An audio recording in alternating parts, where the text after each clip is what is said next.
పరిశుద్ధాత్మ స్వరము ఆదరణ నీ కొరకే దైవాదరణ నీ కొరకే. దేవుని ప్రియమైన బిడ్డలారా, ప్రభువైన యేసుక్రీస్తు వారి నామములో మీ అందరికీ నా హృదయపూర్వకమైన వందనాలు చెల్లిస్తున్నాను.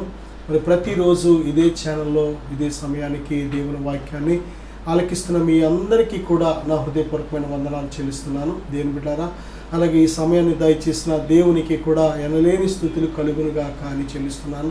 దేవుని బిడ్డలారా, ఈరోజు దేవుని బిడ్డలారా, ఈ యొక్క వాక్యాంశము కానీ మనం చూసినట్లయితే మొదటిగా మనము చేయవలసిన కొన్ని బాధ్యతలు, కొన్ని విధులు లేక కొన్ని పనులు, వాటి గురించి మనం ధ్యానం చేస్తున్నాం. మొదటి భాగంలో 2 మాటలు మనం ప్రత్యేకంగా ధ్యానించాం. అవి దేవునిని ప్రేమించాలి, రెండవదిగా ఆయన రాజ్యాన్ని, నీతిని మొదట వెదకాలి అని. మత్తయి సువార్త 5వ అధ్యాయం 24వ వచనం. దేవుని వాక్యంలోకి వెళ్లే ముందుగా చిన్న ప్రార్థన చేసుకుందాం. పరిశుద్ధుడా, ఘనమైన తండ్రి, ఈ వాక్యాన్ని ఆలకిస్తున్న ప్రతి బిడ్డను ఇప్పుడే మీ స్వాధీనపరచుకోండి, దీవించండి ప్రభువా, ఆశీర్వదించండి నాయన.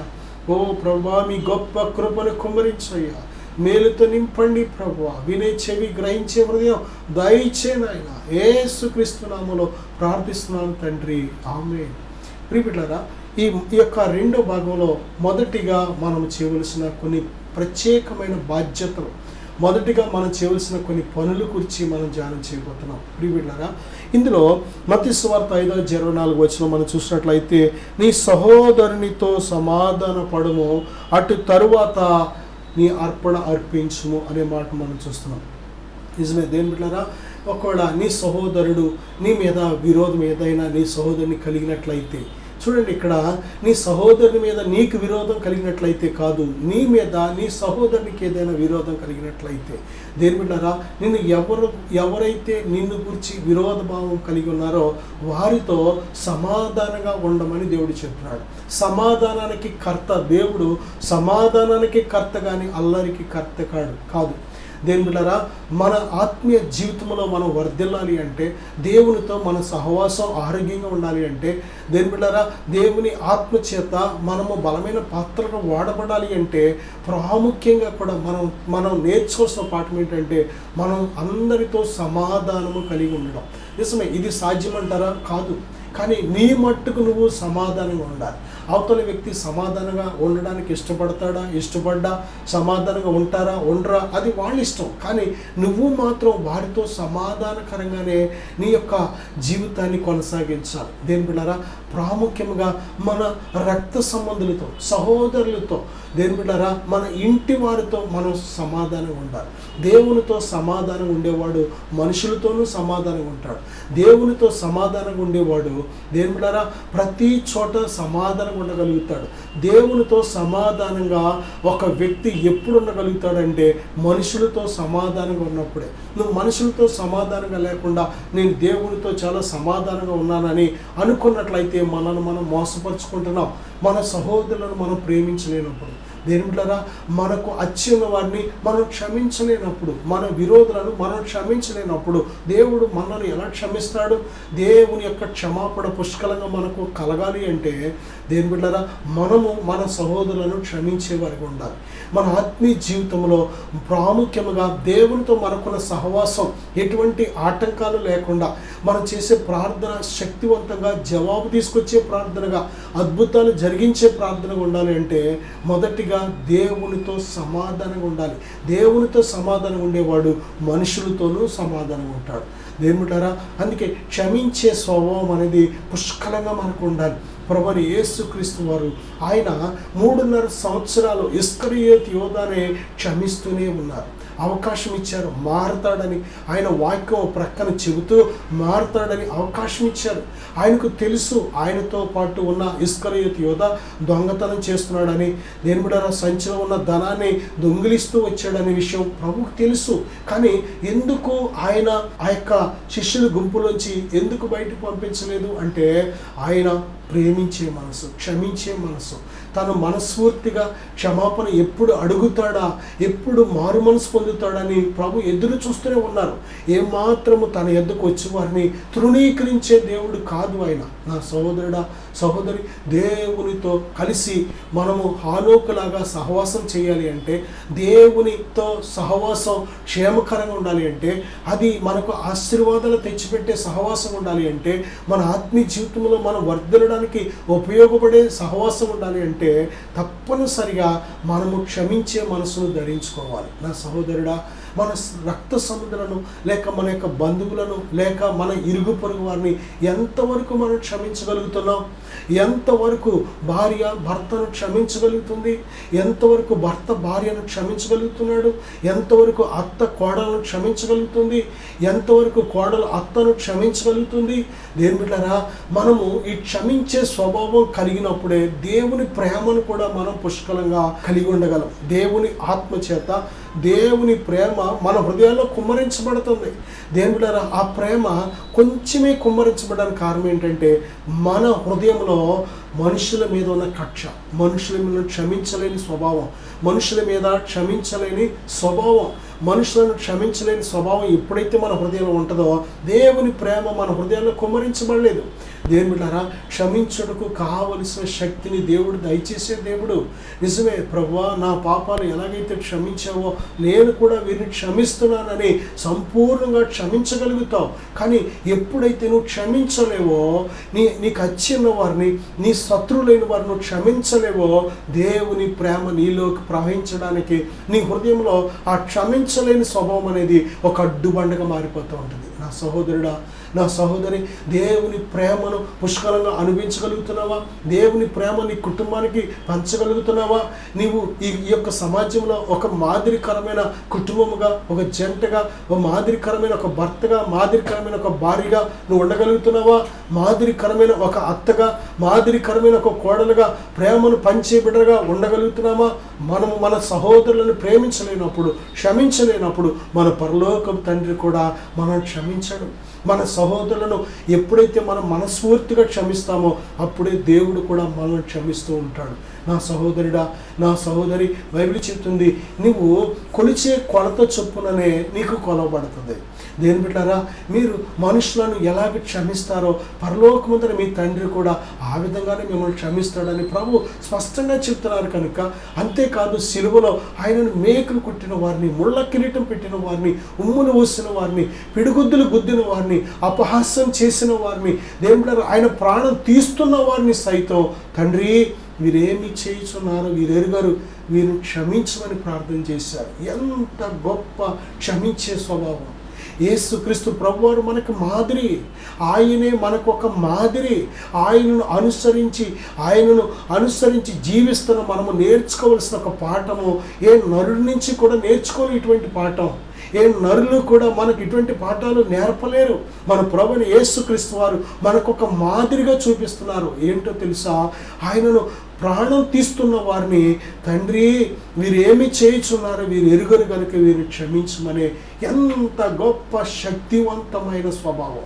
మన ఇంటిలో వారిని మనం క్షమించలేనప్పుడు, నీ భర్తలను క్షమించలేనప్పుడు, నీ భార్యను క్షమించలేనప్పుడు, నీ బిడ్డలను క్షమించలేనప్పుడు, నీ అత్తయ్యను క్షమించలేనప్పుడు, నీ కోడలను క్షమించలేనప్పుడు, నీ తల్లిదండ్రులను క్షమించలేనప్పుడు, నీ ఇరుగు పొరుగు వారిని, నీ అన్నదమ్ములు అక్క చెల్లెలను క్షమించలేనప్పుడు ఎలాగ దేవుణ్ణి ప్రేమిస్తున్నావు? దేవుడు ఎలాగ నీయందు దేని బిడ్డలారా ఆయన ప్రేమను కుమ్మరించగలడు? ఎలాగ ఆయన ఆశీర్వాదాలు అనుభవించగలుగుతావు? నా సహోదరుడా, ఈ భూమి మీదకి వచ్చినప్పుడు మనం ఏమీ తీసుకొని రాలేదు. ఈ భూలోకం విడిచిపెట్టినప్పుడు మనం ఏమీ ఇక్కడి నుంచి పట్టుకొని వెళ్ళలేము. ఎవరి కోసం ఈ పోరాటం? ఎవరి కోసం ఈ కక్షలు? ఎవరి కోసం ఏమి సాధిస్తాం మనం? ఈ కక్షలు పెట్టుకొని, ద్వేషాలు పెట్టుకొని, పగలు పెట్టుకొని, కేసులు పెట్టుకొని, కొట్లాట్లాడి దేవుడు ఒకరినొకరు చంపుకొని, తన్నుకొని, ఒకరినొకరు ద్వేషించి, ఒకరికొకరు మాటలు లేకుండా ఏంటి మనం సాధించేది? చచ్చిపోయినప్పుడు ఏమీ పట్టుకెళ్ళలేని ఈ వస్తువులు మనతో రావు, ఈ మనుషులు మనతో రారు, ఈ బంధాలు మనతో రావు, ఈ బంధుత్వాలు మనతో రావు. దేని బిడ్డలారా, నువ్వు ఈ లోకం విడిచిపెట్టిన తర్వాత ఆ నిత్యరాజ్యం స్వతంత్రించుకోవాలంటే ఇక్కడ నీకు వచ్చి ఉన్న వారిని క్షమిస్తేనే, దేవుడు నిన్ను ఎలాగైతే క్షమించాడో నువ్వు కూడా వారిని క్షమిస్తేనే నువ్వు దేవుని రాజ్యానికి అర్హురాలుగా ఉండగలుగుతావు. దేని ప్రియబిడ్డ, మొదటిగా మనం చేయవలసిన పని ఏంటంటే, మనము ప్రార్థించే ముందు, ఆరాధించే ముందు, ఉపవాసం ఉండే ముందు ఎవరైతే మనకు విరోధులని అనిపిస్తూ ఉంటుందో, ఎవరైతే మన గురించి మరి విరోధులుగా ఉన్నారో, ఎవరినైతే మనం విరోధులుగా చూస్తామో, ఎవరితో అయితే విరోధం పెట్టుకున్నామో, తిట్టిన వారు ఉంటారు, దూషించిన వారు ఉంటారు, చాలామంది కోసం చెడుగా మనమే చెప్పిన వారు ఉంటారు, వారితో ముందు వెళ్ళి సమాధాన పడాలి. నా సహోదరుడా, దేవుడు నిన్ను కోరేది ఆయన ప్రేమతో, ఆయన శక్తితో నిన్ను నింపాలని ఆశపడుతున్నాడు. ఆయన నిన్ను తన ఆత్మశక్తితో నింపే ముందు నువ్వు ఇతరులతో సమాధాన పడాలి. ఇతరులతో సమాధాన పడినప్పుడే ఆయన ప్రేమ శక్తిని హృదయంలోకి కుమ్మరించబడుతుంది, ఒక నదిలాగా ప్రవహించబడుతుంది. దేని బిడ్డారా, వ్యర్థమైన వాటిని, అబద్ధమైన వాటిని మనం మనసులో పెట్టుకొని మనం జీవించేస్తూ ఉంటాం. దేని ప్రియబిడ్డ, నిజమే, ఈ లోకము దాని ఆశ అంతా కూడా వ్యర్థము. దేని ప్రియబిడ్డారా, ఈ లోకములో ఉన్నదంతా కూడా వ్యర్థమైన వాక్యం చెప్తుంది. నా సహోదరుడా, ఈ లోకములో యాత్రికులం, పరదేశులం. మనం ఈ లోకానికి వచ్చినప్పుడు ఏమీ తీసుకొని రాలేదు, ఈ లోకాన్ని విడిచిపెట్టినప్పుడు ఏమీ కొనిపోము కనుక వేటి కోసం మనం బ్రతకాలి ఈ భూమి మీద అంటే, మనల్ని ప్రేమించి మన కోసం ప్రాణం పెట్టి మనల్ని మన పాపం నుంచి రక్షించిన పునరుద్ధరుడైన ప్రభువైన యేసుక్రీస్తు కోసం బ్రతకాలి. ఆయన కోసం బ్రతకాలి, దేవుని కోసం బ్రతకాలి. నువ్వు మనుషుల కోసం కాదు. ఆ మనుషులు ప్రేమ అందినప్పుడు ఒకలాగా, ఆ ప్రేమ అందకపోతే శత్రువులుగా, విరోధులుగా చూడడం కాదు, నువ్వే ఇతరులకి నీ ప్రేమను పంచే విధంగా నువ్వు ఉండాలి. అవతల వారి నుంచి ఏది ఆశించకుండా నీ ప్రేమను పంచే బిడ్డగా నువ్వు ఉండాలి. నా సహోదరుడా, దేవుడు ప్రేమాస్వరూపి. ఆయన నీలో ఉన్నప్పుడు ఆ ప్రేమను ఇతరులకు పంచగలుగుతాం. మొదటిగా మనం చేయవలసిన పనులలో మన సహోదరులతో సమాధాన పడాలి. భార్య భర్త సమాధానంగా ఉండాలి, అత్త కోడలు సమాధానంగా ఉండాలి, తల్లి తండ్రి పిల్లలు సమాధానంగా ఉండాలి, అన్నదమ్ములు అక్క చెల్లెలు సమాధానంగా ఉండాలి. దేని బిడ్డారా, మన కుటుంబంలో మన సమాధానం లేకుండా ఉంటే మనం ఏ ఒక్కరితో కూడా సమాధానం కోసం చెప్పలేం. కొన్నిసార్లు నువ్వు దేని బిడ్డారా, నీ రక్త సంబంధులతోనో, నీ ఇంటి వారితో నువ్వు సమాధానం పడినా సరే వారు ఒప్పుకోరు, వారు ఏమాత్రం నిన్ను క్షమించరు, ఏమాత్రం వారు నిన్ను మెచ్చుకోరు, ఏమాత్రం వాళ్ళు మళ్ళీ తిరిగి అంతకు ముందులాగా వారి ప్రేమ నీకు పంచకపోవచ్చు. కానీ నువ్వు మాత్రం ఒక్కసారైనా ముందు వారితో సమాధాన పడాలి.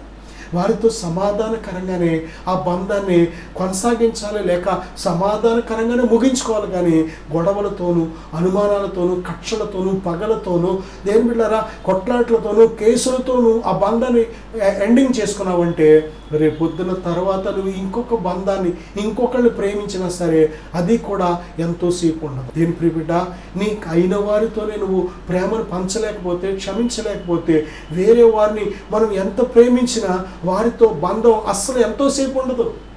అందుకే ఈ కక్షల వల్లే, ఈ క్షమించలేని స్వభావం వల్లే ఈరోజు కోర్టులలో, దేని బిడ్డ ప్రతి కోర్టులో లక్షల కేసులు. నా సహోదరుడా, ఈ లోకంలో మనతో రాని వాటి కోసం, మనతో రాని మనుషులతో ఎందుకు ఇన్ని సమస్యలు? ఎక్కడ చూసినా సరే కేసులు పెరిగిపోతున్నాయి, క్రైమ్స్, నేరాలు పెరిగిపోతున్నాయి, దాడులు పెరిగిపోతున్నాయి, కుటుంబాల్లోనే దేని బిడ్డారా హత్యలు పెరిగిపోతున్నాయి. కారణం ఏంటంటే ద్వేషం, క్షమించలేని స్వభావం, ప్రేమించే స్వభావం లేకపోవడం, తగ్గించుకునే స్వభావం లేకపోవడం. నా సహోదరుడా, సాతాను వేసే భయంకరమైన వల ఏంటో తెలుసా? క్షమించలేని స్వభావం. చాలా జాగ్రత్త. క్షమించలేకపోతున్నావంటే సాతాను వల్ల ఇరుక్కున్నావని అర్థం. ప్రియబిడ్డ, రెండవదిగా మనం చూస్తే మత్తయి సువార్త 7:5 నీ కంటిలోనున్న దూలము తీసివేసుకొనుము, అప్పుడు నీ సహోదరుని కంటిలోనున్న నలుసును తీసివేయుటకు తేటగా కనబడును. మొదటగా మనం చేయవలసింది ఏంటంటే, దేని బిడ్డలారా, మనం ఎవరి గురించి మాట్లాడాలని అనుకున్నా ముందుగా మన కోసం మనం పరిశీలన చేసుకోవాలి. ప్రియబిడ్డలారా, చూడండి, ఒక పాపాత్మురాలు పాపం చేత పట్టబడినప్పుడు వాళ్ళందరూ కూడా ప్రభు యొద్దకు తీసుకొచ్చారు. ఇదిగో వ్యభిచారం చేసిన వాళ్ళని రాళ్లతో కొట్టి చంపాలని ఉంది కదా, నువ్వు ఏమంటావు అని అందరూ రాళ్ళతో కొట్టి చంపడానికి సిద్ధంగా ఉన్నారు. ఒక పాపము చేసిన వ్యక్తిని వందల వేల మంది రాళ్లతో కొట్టి చంపడానికి సిద్ధంగా ఉన్నారు. ఒక ప్రభువారు కూడా నిజమే, ధర్మశాస్త్రం ఎలాగుంది కదా, మీరు అలా కొట్టి చంపేనారంటే అందరూ రాళ్లతో కొట్టి చంపేసినాం. దేని బిడ్డారా, ఈ భూమి మీద పాపము లేని వారు ఎవరైనా ఉన్నారు అంటే ప్రభు ఒక్కరే. మానవ శరీర ఆకారముతో దేని బిడ్డలారా ఆయన ఈ భూమి మీద 33.5 సంవత్సరాలు ఆయన ఒక్కరే పాపము లేని పరిశుద్ధుడిగా ఉన్నాడు. అందుకే ఈ ప్రపంచానికి ఒక ఛాలెంజ్, నాలో పాపమున్నదని మీలో ఎవడు స్థాపించునని ఈ ప్రపంచానికి ఒక ఛాలెంజ్ విసిరినప్పుడు ఆయనలో ఏ పాపం పట్టుకోలేకపోయారు. అందుకే ఆయన మీద ఏ నేరం మోపుదామని చూసినప్పుడు ఏ నేరము లేక ఆయన దేవాలయాన్ని పడగొట్టండి 3 రోజుల్లో లేపుతాననే ఆ నేరం మోపారు. కానీ అది చెల్లలేదు. ఆయన దేవుడా యెరూషలేము దేవాలయాన్ని గురించి కాదు అని చెప్పింది, ఆయన దేహాన్ని కోసం, ఆయన దేహం అనే దేవాలయాన్ని పడగొడితే 3 రోజుల్లో పునరుద్ధరణగా లేచి చూపెడతాననే మర్మంతో ఆయన మాట్లాడితే విషయాన్ని వారు చెప్పినప్పుడు అది అంగీకరించబడలేదు. ఏ నేరము చేయలేదు, ఆయన ఏ పాపము చేయలేదు, ఆయన నోట ఏ కపటము లేదు. ఆయన గొర్రె వలె మన కోసం వధించబడ్డానికి కారణం ఏంటో తెలుసా? నన్ను మనలందరినీ ప్రేమించి ఈ భూమి మీద ప్రతి మనిషిని ప్రేమించి తన పాపము నుంచి విడిపించడానికే తన ప్రాణాన్ని తన రక్తాన్ని వెలగా చెల్లించడానికి వచ్చాడు ఆయన. దేని ప్రియబిడ్డ చూడండి, ఆ పాపాత్మురాల్ని ఎప్పుడైతే ఆ యొక్క మనుషులందరూ కూడా రాళ్లతో కొట్టి చంపాలని ప్రభు దగ్గర తీసుకొచ్చినప్పుడు ఏ పాపము లేని పరిశుద్ధుడైన దేవుడు ఆయన ఒక్కడే రాయి వేయగలడు, ఆయన ఒక్కడే చంపగలడు, ఆయన ఒక్కడే శిక్షించగలడు, ఏదైనా చేయగలడు. కానీ ఆయన చెప్పిన మాట ఏంటంటే మీలో పాపము లేని వాడు మొదట ఆమె మీద రాయేయండి. నిజమే దేని పిల్లరా, వారందరూ కూడా ఆ మాట వినగానే జరిగిన ఒక గొప్ప అద్భుతకరమైన మార్పు ఏంటో తెలుసా? వారందరి లోపల మనస్సాక్షులు పనిచేస్తున్నాయి కాబట్టి ఆ మనస్సాక్షులు గద్దించగానే వారి చేతుల్లో రాళ్ళు అక్కడే విడిచిపెట్టి వెళ్ళిపోయారు. నిజమే, నేను కూడా ఒకప్పుడు పాపినే, నేను కూడా ఒకప్పుడు ఈ విధంగా ప్రవర్తించాను, నేను కూడా ఒక్కోసారి నా చూపులు సరిగ్గా లేవు, నేను కూడా ఒక్కోసారి నా నోరు సరిగ్గా లేదు, నేను కూడా ఒక్కోసారి నా చెవులు సరిగ్గా లేవు, నేను కూడా నా నడక సరిగ్గా లేదు, కొన్నిసార్లు నా ప్రవర్తన సరిగ్గా లేదు అని ఎవరు మనస్సాక్షి వారిని గద్దించిందో వారందరూ కూడా ఆ రాళ్ళన్నీ అక్కడే పడేసి వారు వెళ్ళిపోయారు. ఎవ్వరు కూడా ఆమెను శిక్షించడానికి ధైర్యం చాలేదు ఎవరికి. ఎందుకంటే అందరూ పాపము చేసి దేవుడు అనుగ్రహించు మహిమను పొందలేకపోతున్నారు. నీతిమంతుడు ఒక్కడో లేడు, దేవుడారా దేవుని వెతుకువాడు ఒక్కడు కూడా లేడు. అందరూ పాపము చేసి ఈ లోకం సంపాదిద్దామా, ఎలాగ సుఖపడదాం, ఈ లోకంలో ఎలాగ శరీరాలు సంతోషపెట్టుకుందాం, ఎలాగ నేత్రాశలు ఎలాగ దురాశలు నెరవేర్చుకుందామనే ఆలోచనతో ఉన్నారు. కానీ దేవుని వెతికి దేవుని కోసం బ్రతుకుదాం, దేవుని యందు భయభక్తులు కలిగి బ్రతుకుదామనే వారు ఒక్కరు కూడా లేరు. నా సహోదరుడా సహోదరి, ప్రభు వారితో చెప్పిన మాట మీలో పాపం లేనివాడు మొదట రాయి వేయండి అన్నప్పుడు వారందరూ కూడా రాళ్ళు అక్కడే విడిచిపెట్టి వెళ్ళిపోయారు. ఈరోజు దేవుడారా మనము ఎంతమంది మీద రాళ్ళు వేస్తున్నాం? ఈరోజు ఎంతమంది మీద రాళ్ళు వేసి బ్రతుకుతున్నారు? దేవుడారా అపహాసకులుగా, దూషకులుగా, హింసకులుగా అనేకులను దేవుడారా హింసిస్తూ, నిందిస్తూ, అనుమానిస్తూ, అవమానిస్తూ ఎన్ని రకాలుగా గాయాలు పాలు చేసే మనుషులు ఉన్నారు. నా సహోదరుడా, ఒక్కసారి వారు కానీ వారి వెనుకటి జీవితాన్ని చూసుకున్నట్లయితే దేవుడారా ఏ ఒక్కరికి కూడా ఈ భూమి మీద ఎవరిని నిందించడానికి అధికారం లేదు, అవకాశం లేదు. ఎందుకంటే అందరూ పాపము చేసిన వారమే. నా సహోదరుడా సహోదరి, అందుకే బైబిల్ చెప్తుంది మనం ఎవరి గురించైనా మాట్లాడాలి అంటే వారు మంచివారా చెడ్డవారా అనేది మనం నిర్ణయించాలంటే ముందుగా మన కంటిలో ఉన్న దూలము తీసివేసుకోవాలి. మన కంటిలో దూలము లాంటి పొరపాట్లు, దూలము లాంటి మన కంటిలో దూలము లాంటి పాపాలు, దూలము లాంటి భయంకరమైన వేషధారణ, దూలము లాంటి అవిధేయత, దూలము లాంటి భక్తిహీనత మనలో ఉంచుకొని మనం ఇతరుల కోసం మాట్లాడుతూ ఉంటాం. వాడు మంచోడు కాదు, ఈడు మంచోడు కాదు, ఆవిడ మంచిది కాదు, ఈవిడ మంచిది కాదు. దేని బిడ్డలారా నిజమే, ఒకవేళ మంచోడు కాకపోవచ్చేమో, అయితే నీ పనేంటి? వాళ్ళు రక్షణ పొందాలి, మారు మనసు పొందాలని ప్రార్థన చేయి, వారి కోసం దేవుని సన్నిధిలో విజ్ఞాపన చేయి. దేని బిడ్డ, మొదటిగా నీ కంటిలో ఉన్న తూలము తీసివేసుకొని, నీలో ఉన్న బలహీనతను మొదట తీసివేసుకొని ఆ తర్వాత వారితో చెప్పు, అమ్మా ఇదిగో ఇలాగ కరెక్ట్ కాదు, ఇలాగుంటే కరెక్టు, ఇదిగో నేను కూడా ఇలాగా నా జీవితాన్ని కరెక్ట్గా చేసుకొని బతుకుతున్నాను, నువ్వు కూడా ఇలా కరెక్ట్గా జీవించు అని నువ్వు చెప్పు డైరెక్ట్గా. ఆ ఒక్క వ్యక్తితో మనం చెప్పకుండా ఆ ఒక్క వ్యక్తి కోసం అందరితో ఎప్పుడైతే కామెంట్ చేస్తూ ఉంటామో, మాట్లాడుతూ ఉంటామో, చెబుతూ ఉంటామో, దానివల్ల ఆ వారికి ఎంత నష్టమో వారికంటే చెప్పేవారికి మనకెక్కువ నష్టం. నా సహోదరుడా నా సహోదరి, బైబిల్ చెప్తుంది, నీ కంటిలో దూలముండగా నీ సహోదరుని కంటిలోనున్న నలుసును ఇదిగో నేను తీస్తాను రా అని చెప్పడానికి మనం ఏమాత్రం యోగ్యులం కాదు. మొదటిగా మనం సరిచేసుకోవాలి. మన మనస్సాక్షి గద్దించిన ప్రతీది కూడా మనం సరిచేసుకునే వారికి ఉండాలి. నా సహోదరుడా, దేవుని ఆత్మచేతను నింపబడాలి అంటే, దేవుని శక్తి చేత నింపబడాలి అంటే, దేవుని ఆత్మచేతను వర్ధిల్లాలి అంటే, దేవుని ఆత్మ నిత్యము నీలో నివాసం ఉండాలి అంటే ఏ ఒక్కరికి తీర్పు తీర్చొద్దు. తీర్పు తీర్చేది దేవుడు. దేవునికి అప్పగించే.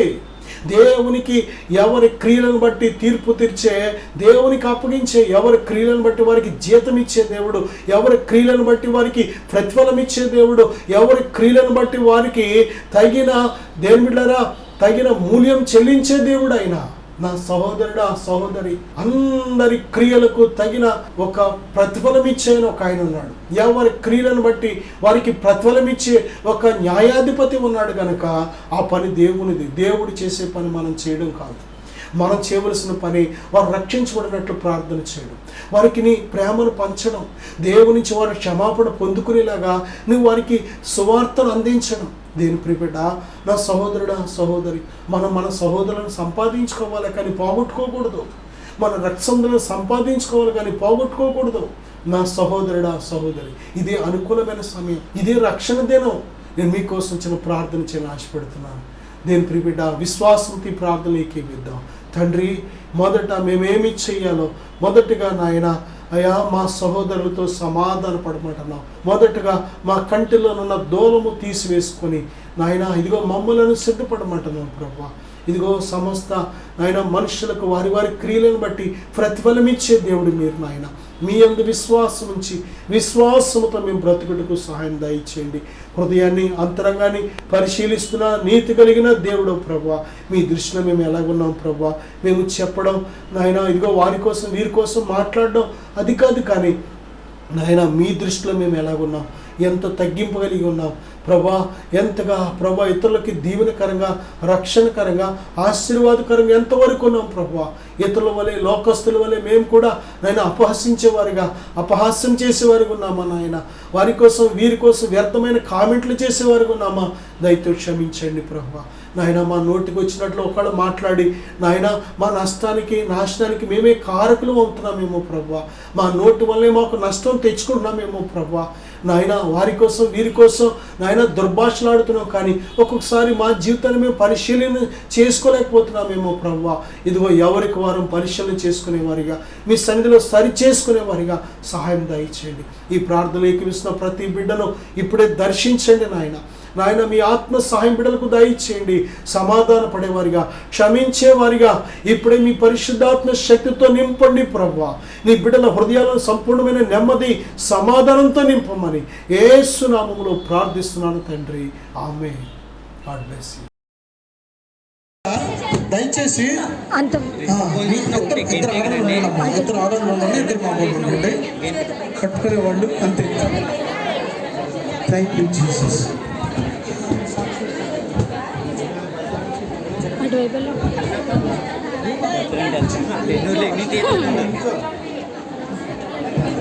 చూడు చూడు చూడు చూడు.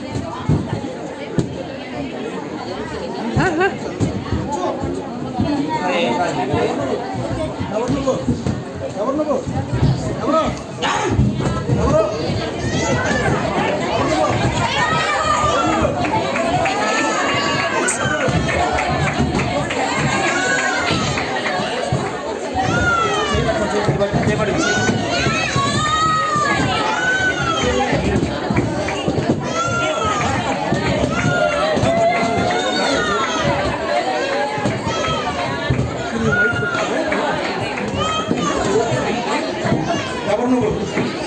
నువ్వు? ఎవరు నువ్వు? ఎవరు నువ్వు? ఎవరు నువ్వు? సెకండ్ చేసు. ఎవరు నువ్వు? చెప్పు. ఎవరు నువ్వు? ఎవరు నువ్వు? ఎవరు నువ్వు? ఎవరు నువ్వు? ఎవరు నువ్వు? ఎవరు నువ్వు? ఎవరు నువ్వు? ఎవరు నువ్వు? ఎవరు నువ్వు? ఎవరు నువ్వు? ఎవరు?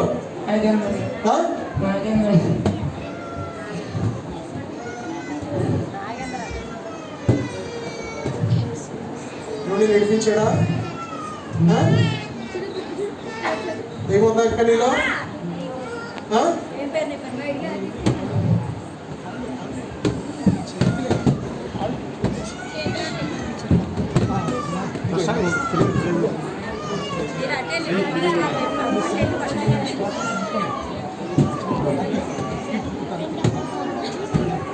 ఎవరు నువ్వు? ఎవరు నువ్వు? ఎవరు నువ్వు? ఎవరు నువ్వు? ఎవరు నువ్వు? తెలియను బా, అక్కడి నుంచి వచ్చావు. ఎవరు నువ్వు? ఎవరు నువ్వు? ఎవరు నువ్వు? ఎవరు నువ్వు? ఎక్కడి నుంచి వచ్చావు? ఎక్కడి నుంచి వచ్చావు? ఎక్కడి నుంచి వచ్చావు? ఎక్కడి నుంచి వచ్చావు? ఎక్కడి నుంచి వచ్చావు? ఎక్కడి నుంచి వచ్చావు? ఎక్కడి నుంచి వచ్చావు? బయటికి అయిపోయింది నీ సమయం. యేసుక్రీస్తు నామములో ఇప్పుడే బయటికి.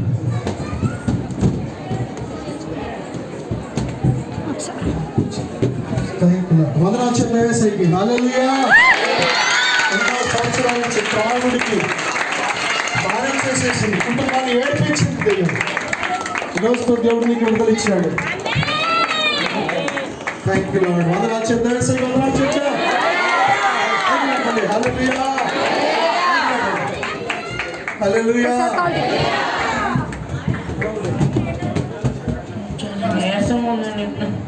విడిపించారు. దెయ్యం వెళ్ళిపోయింది. యేసుకి వందనాలు చెప్పు. Thank you Jesus. హల్లెలూయా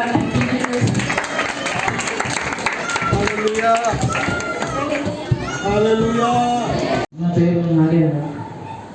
మీరు ఏ ఊరు నుంచి వచ్చారంటే? మీ చర్చికి ఎప్పటి నుంచి వస్తున్నారు? 5 years నుండి. 5 years నుంచి వస్తున్నారు. ఇప్పుడు మీకున్న సమస్య ఏంటి? ప్రింటింగ్ ఎక్కువ తీసుకోండి, దాని గురించి పాస్పోర్ట్ కనిపిస్తారని చెప్పి వస్తున్నాను. ఏ సమస్య? రావడైన సమస్య. మరి దైవజనుల దగ్గరికి వచ్చినప్పుడు ఈ సమస్యను ప్రార్థిస్తున్నప్పుడు దైవజనులు ఆ సమస్యను విశ్వసించి ప్రార్థించినప్పుడు మీకు ఎలా అనిపించింది? అసలు నేను అక్కడ దగ్గరికి వెళ్ళకపోయాను. కొడుకుని మంటలు వచ్చేసి ఆయన దగ్గరికి వెళ్తుంటే ఆయనకి పారిపోయాను. ఆయన దగ్గరికి కూడా వెళ్ళకపోయాను అసలు. అప్పుడు నేను పక్కన వాళ్ళని పట్టుకుని ఫస్ట్ వాటర్ స్ప్రే చేయగానే ఏమేమి తెలియదు పడిపోయాను. అలా అంతా పట్టేసినట్టు అయిపోయి తర్వాత రిలీజ్ అయ్యింది. కిందకి వచ్చాను ఆ వాటర్ స్ప్రే చేసి. తర్వాత మీకు రిలీఫ్ అనిపించింది. ఇప్పుడు మీరు ఇతరులకు ఇచ్చే సాక్ష్యం ఏంటి? దేవుడు నమ్మదగిన దేవుడు, పరిశుద్ధమైన దేవుడు. నేను కూడా నమ్మాను. నాకు కొంచెం బాగుంది. మరి ఈ బ్రదర్ జీవితంలో అనేకమైన బంధకాలు, త్రాగుడనే బంధకం నుంచి ఎంతో మరి దేవునికి ఆయాసకరంగా జీవించాడు. కానీ దేవుని యొద్దకు వచ్చేవారిని ఆయన ఎంత మాత్రమో కూడా నెక్కివాడు. ఎందుకంటే ఆయన మన కన్న తండ్రి కనుక. మరి దైవజనుడికి దగ్గరికి వచ్చి ఆ అభిషేక వాటర్ని సేవ్ చేస్తే నా జీవితం బాగుపడుతుందని వచ్చి దైవజనులతో ప్రార్థన చేస్తున్నప్పుడు మరి ఆ యొక్క దురాత్మ అతని నుంచి వీడి వెళ్ళిపోయి ఎంతో నెమ్మది సమాధానంతో ఆ బిడ్డ నింపబడ్డాడు. ఇది కేవలం దేవుని యొక్క మహిమ. మనందరం కూడా ఒకసారి చెప్పడం దేవుడు